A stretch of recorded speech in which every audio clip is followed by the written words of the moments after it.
putusan Mahkamah Konstitusi nomor 90 PUU 21 2023. 2. Pasal 17 ayat 6 dan ayat 7 Undang-Undang 48 2009 tidak dapat diberlakukan dalam putusan perkara pengujian undang-undang terhadap Undang-Undang Dasar oleh Mahkamah Konstitusi.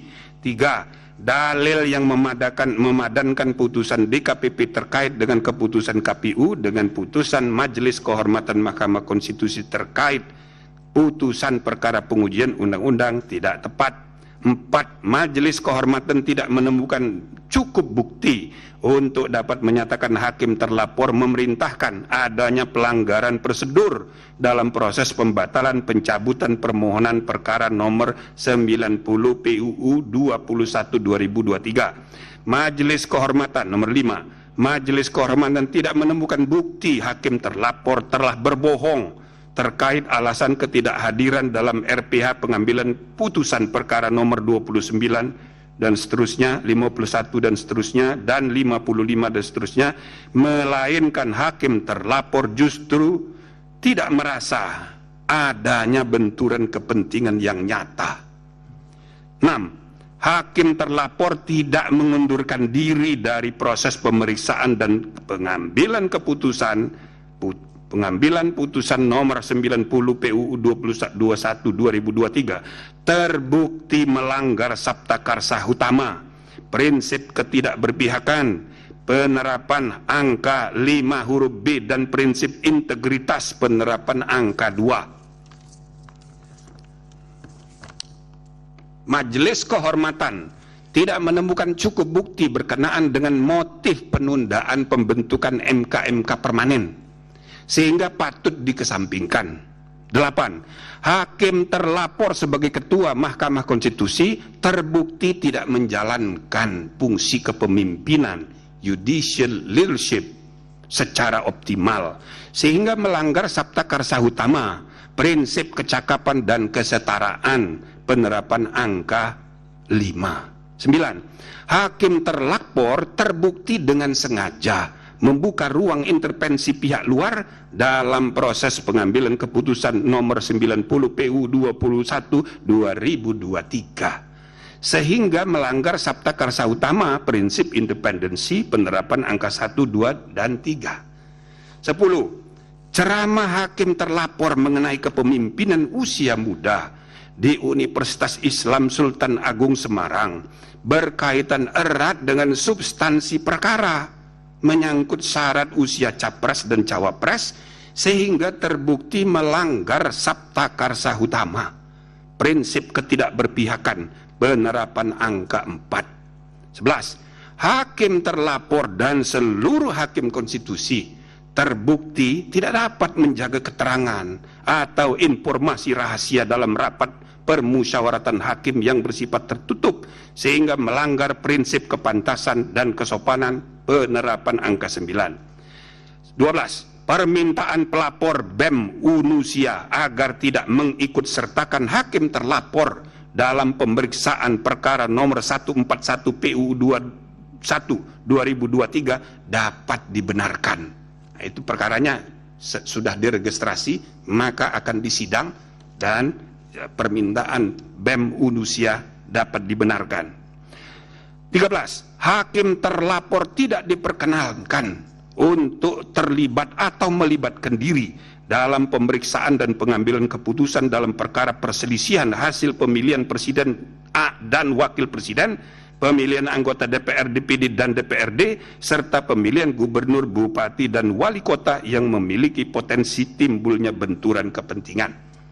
Rekomendasi: menimbang bahwa dengan bertolak dari hal-hal serta fakta-fakta yang ditemukan selama berlangsungan proses persidangan, Majelis Kehormatan Mahkamah Konstitusi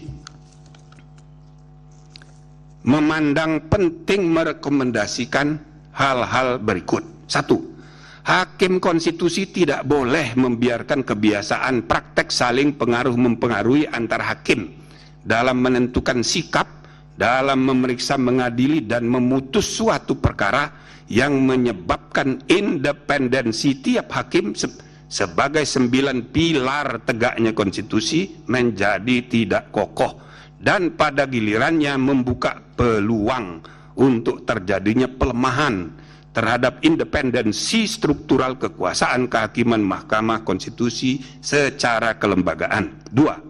Hakim konstitusi tidak boleh membiarkan terjadinya praktek pelanggaran kode etik dan perilaku hakim konstitusi yang nyata tanpa kesungguhan untuk saling ingat mengingatkan antar hakim, termasuk terhadap pimpinan, karena budaya kerja yang ewuh pekewo sehingga prinsip kesetaraan antar hakim terabaikan dan praktek pelanggaran etik biasa terjadi. 3. Hakim konstitusi harus menjaga iklim intelektual yang syarat dengan ide-ide dan prinsip-prinsip pencarian kebenaran dan konstitusional yang hidup berdasarkan nurani yang bersih dan akal sehat yang tulus untuk kepentingan bangsa dan negara, yang tercermin dalam penulisan pendapat hukum dan dalam permusyawaratan dan perdebatan substantif di antara para hakim untuk menemukan kebenaran dan keadilan konstitusional yang hidup itu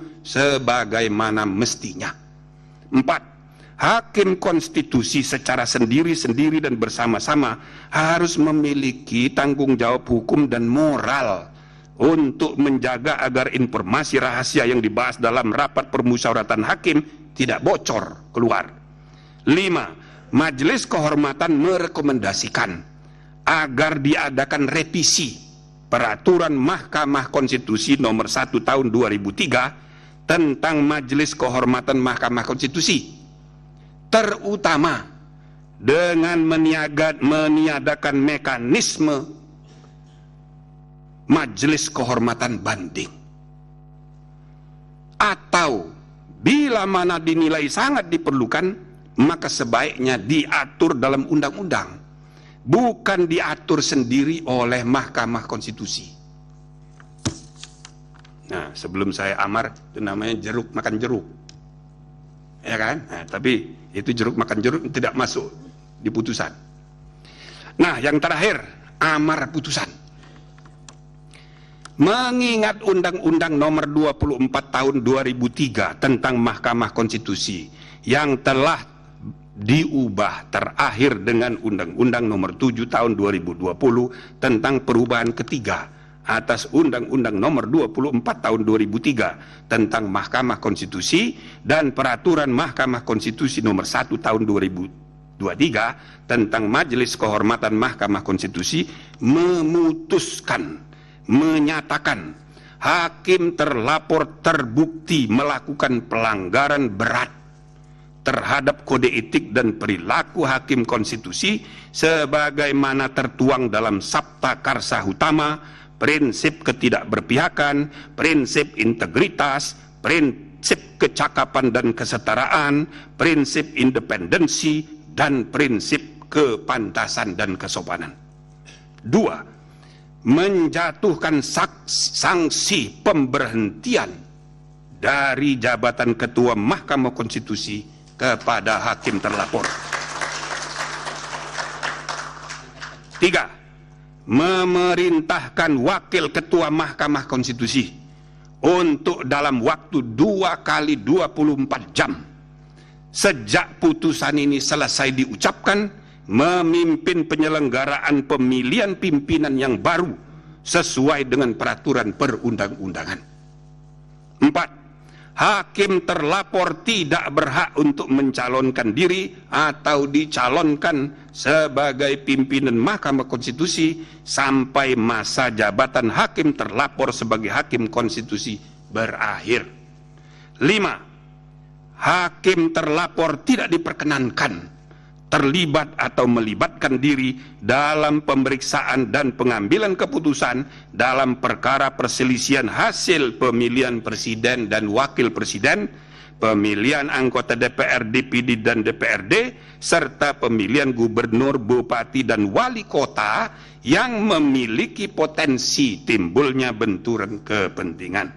Selanjutnya, saudara-saudara, ada dari 3 orang pendapat berbeda 1 orang. Saya persilakan.